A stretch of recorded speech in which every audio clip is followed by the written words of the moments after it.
নতুন আরও একটি রেসিপির সাথে ফ্লেভারস অফ কলকাতায় আপনাদের স্বাগত জানাচ্ছি। সাথে আছি আমি নন্দিনী। আমার আজকের রেসিপি মশালা মাশরুম বা গ্রেভি মাশরুম।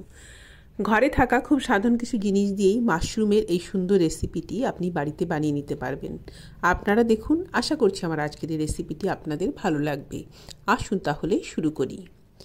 মাশরুম পরিষ্কার করে ধুয়ে নিয়েছি। ধুয়ে বড় মাশরুমগুলোকে 4 টুকরো আর ছোটোগুলোকে 2 টুকরো দিয়ে কেটে নিয়েছি। মাশরুমের মধ্যে আমি আগে দিয়েছিলাম লবণ ও পরিমাণ করে কিছুটা লঙ্কা গুঁড়ো। লবণ ও লঙ্কা গুঁড়ো দিয়ে মাশরুম মেখে 10 মিনিট রেখে দেওয়ার পরে মাশরুম থেকে কিছুটা জল বেরিয়েছে। এইবার এই মাশরুমের মধ্যে আমি দিলাম 1 টেবিল চামচ পরিমাণ কর্নফ্লাওয়ার আর 1 টেবিল চামচ পরিমাণ ময়দা, আর কিছুটা দিলাম কাশ্মীরি লাল লঙ্কার গুঁড়ো কালারটা অ্যাডজাস্ট করার জন্য। মাশরুমের গায়ে যাতে হালকা একটা কোটিং হয়, এইভাবে ময়দা ও কর্নফ্লাওয়ার দিয়ে মেখে নেব।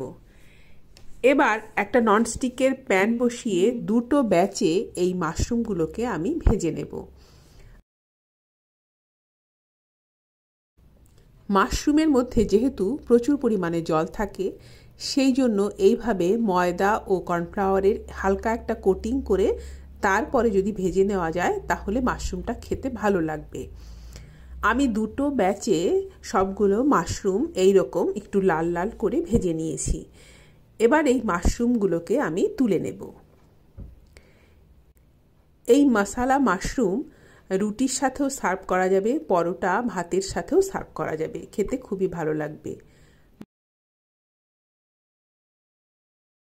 মাশরুমটা তুলে নিয়ে সেই প্যানের মধ্যে আমি কিউব করে কাটা কিছু পেঁয়াজ ও ক্যাপসিকাম ভেজে তুলে নেব। এটা কিন্তু খুব বেশি ভাজবো না, হালকা করে ভাজবো। এবার অন্য একটা কড়া বসিয়ে আমি এখানে কিছুটা রাইস অয়েল দিয়েছি। সেই রাইস অয়েলের মধ্যে আমি দিয়ে দিলাম পেঁয়াজ কুচো। এখানে একটা বড় সাইজের পেঁয়াজ কুচো আছে। অল্প করে লবণ দিয়ে পেঁয়াজ ট্রান্সপারেন্ট করে ভেজে নেব। পেঁয়াজ কিন্তু খুব বেশি লাল করে ভাজতে হবে না।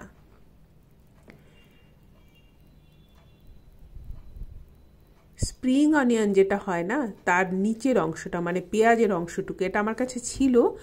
আমি এই পর্যায়ে এখানে একটা স্প্রিং অনিয়নের নিচের পার্টটা দিয়ে দিলাম, আর লঙ্কা স্বাদ মতো কাঁচা লঙ্কা কুচি করে দিলাম। এটা যে লঙ্কাটা পেকে গেছে কাঁচা লঙ্কাই সেটা দিলাম। কালারটা ভালো লাগবে দেখতে, সেই জন্য আমি লাল লঙ্কা ইউজ করেছি। এখানে দিলাম 2-3টে ছোটো এলাচ থেতো করে দিয়েছি আর 2 টুকরো দারচিনি। পেঁয়াজ কিন্তু খুব বেশি লাল করে ভাজবো না। ট্রান্সপারেন্ট হয়ে গেলে এখানে আমি দিয়ে দিলাম পেঁয়াজ আদা রসুনের পেস্ট। এখানে ছোট একটা পেঁয়াজ আছে আর কয়েক দানা রসুন ও 1 টুকরো আদা আছে। পেঁয়াজ আদা রসুনের পেস্ট দিয়ে ভালো করে ভেজে নেব যতক্ষণ না এর কাঁচা গন্ধ চলে যাচ্ছে। এবার আমি দিয়ে দিলাম এখানে টমেটো পিউরি। বড় সাইজের 2টো টমেটো পিউরি এখানে আছে। কালার অ্যাডজাস্ট করার জন্য কাশ্মীরি লঙ্কার গুঁড়ো দিলাম। খুব অল্প করে একটু হলুদ গুঁড়ো, 1/2 চামচ ধনের গুঁড়ো, 1/2 চামচ জিরের গুঁড়ো দিয়েছি। এবার সমস্ত উপকরণ খুব ভালো করে কষে নেব। যেহেতু অনেকটা টমেটো আমি ব্যবহার করেছি, সেই টক স্বাদটাকে ব্যালেন্স করার জন্য 1/2 চামচ পরিমাণ চিনি দিয়েছি, আর স্বাদ মতো লবণ দিতে হবে। অনেকটা সময় ধরে এই মশলাগুলোকে খুব ভালো করে আমি কষে নেব।